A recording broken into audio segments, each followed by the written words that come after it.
మంచిర్యాల జిల్లా చెన్నూరులోని ఫర్టిలైజర్ షాపులు, గోదాంలలో తనిఖీలు చేశారు పోలీసులు, రెవెన్యూ, వ్యవసాయ శాఖ అధికారులు. రానున్న ఖరీఫ్ సీజన్ దృష్టిలో పెట్టుకుని నకిలీ పత్తి విత్తనాలు, ఫర్టిలైజర్స్ కట్టడి కోసం తనిఖీలు చేస్తున్నట్లు తెలిపారు.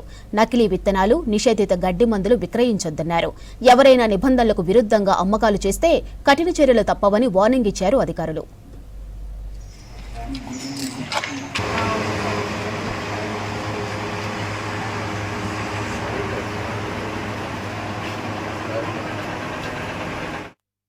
టీం మనము ఇక్కడ చేతన్ ట్రేడర్స్లో మొత్తం స్టాక్ వెరిఫికేషన్ చేయడం జరిగింది. ఈ స్టాక్లో ఇప్పటి వరకు చేతన్ ట్రేడర్స్ ఇది హోల్సేల్ అనమాట. ఇక్కడ నుంచి సీడ్ హోల్సేల్ అన్ని రీటైల్ షాప్స్కి వెళ్ళటం జరుగుతుంది. వివిధ రకాలైన వెరైటీస్ మొత్తం 44,671 ప్యాకెట్స్ ఇక్కడ రావడం జరిగింది. మేము అన్ని ఇన్వాయిసెస్ అండ్ బిల్స్ అన్ని అంటే స్టాక్ ఎంట్రీ చెక్ చేయడం జరిగింది. అందులో మొత్తం ఇప్పటివరకు సేల్స్ 19,368 ప్యాకెట్స్ రిటైల్ షాప్స్కి వెళ్ళటం జరిగింది.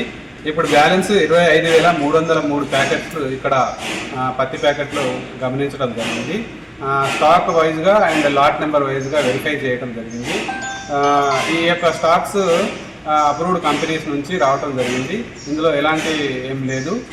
అండ్ గ్లైసిల్ గీసిల్ అలాంటి విత్తనాలు ఏమీ ఇక్కడ మనం ఐడెంటిఫై చేయలేదు. స్టోరేజ్ ఇక్కడ ఏం లేదు.